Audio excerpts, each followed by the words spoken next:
اللي صرا في هذه البنت مستحيل يتصدق. معكم عبد الكافي. قبل ما نبداو صلوا على الرسول، لايك ومتابعه، وهيا نبداو حكايتنا. تحكي حنان وتقول: جارتي طفله صغيره عمرها 16 سنه، جميله واخلاق عاليه، نعم البنت.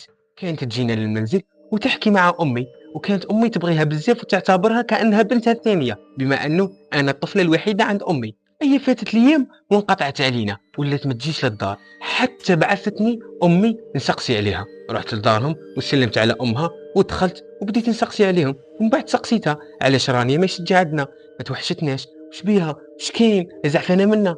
كي جبت لها على رانيا سالوا دموعها، وقالت لي: يا بنتي ما تقولي ليش انت حنان. قالت لها: ايه انا حنان. قالت لها: رانيا كانت تحبك بزاف ووصاتني عليك بزاف، ودروك نحكي لك قصه بنتي. بدات تحكي لي في القصه وقالت لي: من حوالي شهرين رحنا الى عرس بعيد شويه علينا، وديت بنتي معايا، لبست وكوافات، خرجت علامه، اللي يشوفها يقول عليها قمر في تمامه.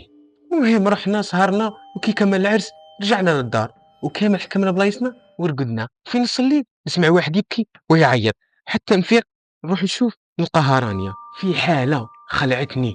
رحت عندها هدرت معاها، ما جاوبتنيش، حسيتها في عالم اخر. تشوف فيا بعينيها بصح عقلها في جهه اخرى. خلاص ديتها رقدتها، وباينه نتفقد فيها الليل كامل كي المهبوله. وفي الغد قلبي بيت على جمره، ندعي بنتي تصبح على خير. راكم تعرفوا قلب الام. المهم الليل كامل ما رقدتش. اذن الصبح صليتو، طيبت الفطور، وجدت الطابله، نوض زوجي، حكيت له ونوضت الولاد، ورحت الرانيا باش نوضها. ناضت عادي بصح ما راحت الصلاة، مع انه ما كانتش تفوت صلاة وحدة. حسيت بإحساس غريب بصح سكت ما ديتهاش فيها. هي راحت تقرا، ورجعت ندير شغل الدار عادي. حتى صون التليفون تاع الدار رحت نجري نجاوب، قالوا لي: بنتك راهي طايحة في المتوسطة وراه صار لها إغماء وجاتها حالة تشبه للصرع، من أحسن تجو تدوها ترجعوها للدار. رحت كي المهبولة نجري ونكلم في باباها في التليفون، ونقول له: أروح أدي الطفلة من ليكول ندوها للطبيب.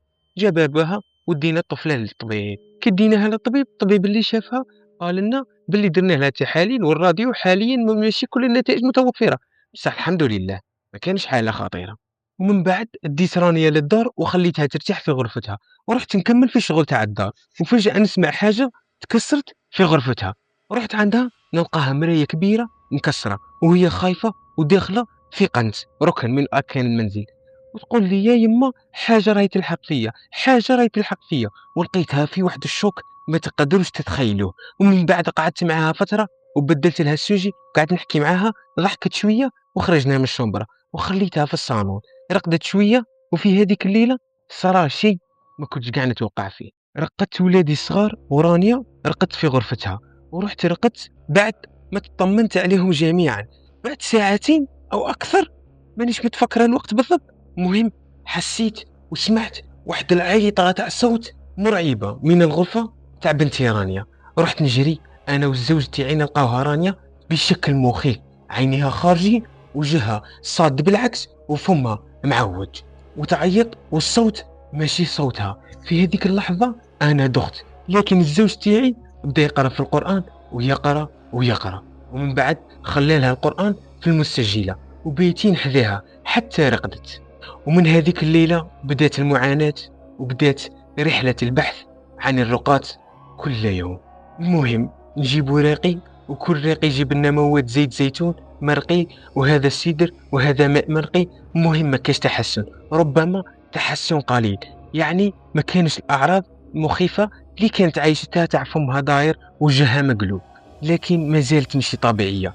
كل ما نجيبوا لها راقي تهدأ عليها الأعراض، لكن بمجرد ما تزول الرقية ترجع تتعب وتتقيأ وتدوخ، وما تحبش تسمع القرآن، وتعيط وتخبط راسها ويدها على الحيط حتى تتكسر، لدرجة ولينا نربطوها من يديها باش ما تأذيش نفسها.